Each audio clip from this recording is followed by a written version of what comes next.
ఆచా coding tutor training ఇచ్చి permanent IT job ఇస్తారు. 9697969788. మళ్ళీ ఎలా అండి ఇందులోకి ఎంట్రీ ఎలా వచ్చింది అంటే శ్రీదేవి డ్రామా కంపెనీ కావచ్చు లేకపోతే అది బికాస్ ఆఫ్ జబర్దస్త్ అండి.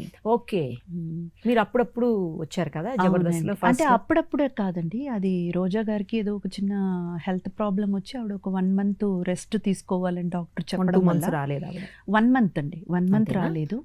అప్పుడు కూడా వాళ్ళు జబర్దస్త్ టీం నన్నేదో పర్మనెంట్గా పెట్టాలని కాదండి, ఫస్ట్ వాళ్ళు పిలిచింది ఒక 1 day వర్క్, అంటే 1 dayలో 2 episodes చేస్తారు. ఓకే, సో ఆ 2 episodeస్కి నన్ను పిలిచారు.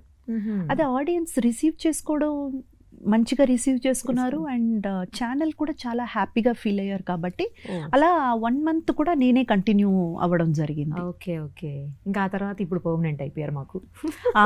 అవునండి, అలా జరిగింది. అలా జరిగిపోయింది. అలా జరిగిపోయింది. జబర్దస్త్లోకి అలా ఎంట్రీ అయిపోయారు, పర్మనెంట్ అయిపోయారు మా కోసం, ప్రేక్షకుల కోసం, మీ అభిమానుల కోసం. ఎందుకండి, నేను సంపాదిస్తున్నాను కదా నా కోసం కూడా. కానీ చాలా ఎంత బాగా చెప్పారు. అంతే కదండి, ప్రేక్షకుల కోసం, వీళ్ళ కోసం, వాళ్ళ కోసం అంతా ఎందుకండి, అభిమానించే వాళ్ళ కోసం. అంటే మనకు అభిమానించే వాళ్ళు అక్కడ ఉంటే బాగుండు అని అనిపిస్తుంది. మీరు చెప్పింది కూడా పర్ఫెక్ట్. అభిమానించే వాళ్ళ వల్ల నా కోసం, ఎందుకంటే వాళ్ళు అభిమానిస్తున్నారు కాబట్టి ఈరోజు నేను చేయగలుగుతున్నాను. కరెక్ట్ అండి. So it is again profit and plus for me only. ఇప్పుడు ఇక్కడ అప్పుడప్పుడు రావడం వల్ల శ్రీదేవి డ్రామా కంపెనీకి వెళ్ళారా? కాదండి, ఇక్కడ నేను ఫస్ట్ జబర్దస్త్లో ఆవిడ ఒక 1 month గ్యాప్ అప్పుడు చేశాను కదా. చేయగానే ఛానల్ పీపుల్ ఇటు మలేమాల వాళ్ళు ఆఫీస్లో కూడా చాలా హ్యాపీ అండ్ అప్పుడు శ్రీదేవి డ్రామా కంపెనీ ఆల్రెడీ జరుగుతుంది, ఆల్రెడీ నడుస్తున్న షో అది. దానికి పర్మనెంట్గా ఒక జడ్జ్ కావాలని ఒక నిర్ణయం తీసుకున్నారు మేనేజ్మెంట్. ఓకే, అలా నిర్ణయం తీసుకున్నప్పుడు దే ఫెల్ట్ దట్ నేనైతే బాగుంటుంది, ఒక పర్మనెంట్ జడ్జ్ కావాలి. అది ఎలాగంటే ఇంతవరకు